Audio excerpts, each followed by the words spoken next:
மாண்புமிகு தமிழ்நாட்டின் துணை முதலமைச்சர் வணக்கத்திற்குரிய உதயநிதி ஸ்டாலின் அவர்களின் 49வது பிறந்த நாளினை ஒட்டி தமிழ்நாடு முழுவதிலும் ஏன் தமிழர்கள் எங்கெல்லாம் வாழ்கிறார்களோ அங்கெல்லாமும் கூட அவருடைய பிறந்த நாள் விழாக்கள் மிக சிறப்பாக மனிதநேய விழாக்களாகவும் மிக சிறப்பான வகையில் பல்வேறு இலக்கிய நிகழ்ச்சிகளாகவும் பல்வேறு வகைகளிலான நிகழ்வுகள் தொடர்ந்து நடத்தப்பட்டு கொண்டிருக்கின்றது.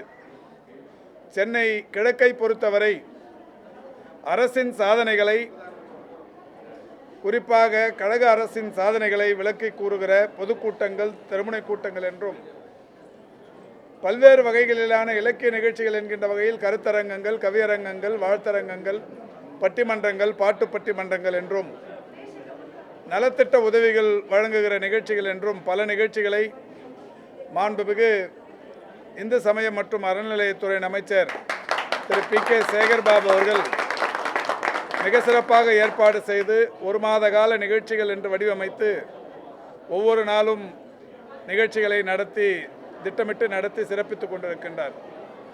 அந்த வகையில் இன்றைக்கு கடந்த 27ஆம் தேதி அவருடைய பிறந்த நாள் அன்றைக்கு பிறந்த குழந்தைகளுக்கு எழும்பூர் குழந்தைகள் மருத்துவமனையில் மோதிரம் அணிவிக்கப்படும் என்று அறிவிக்கப்பட்டு அந்த வகையில் மிக சரியாக மிக சிறப்பாக அவருடைய 49வது வயதில் 49 குழந்தைகள் பிறந்திருக்கிறது.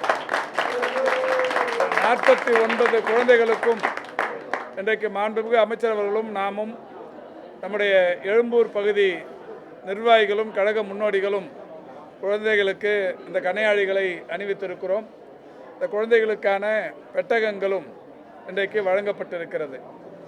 இந்த வகையில் மாண்புமிகு தமிழ்நாட்டின் துணை முதலமைச்சருடைய பிறந்தநாள் விழாக்களினால் பல ஆயிரக்கணக்கானோர், லட்சக்கணக்கானோர் தமிழ்நாடு முழுவதிலும் ஏதாவது ஒரு வகையில் உதவி பெற்று வருகின்றனர்.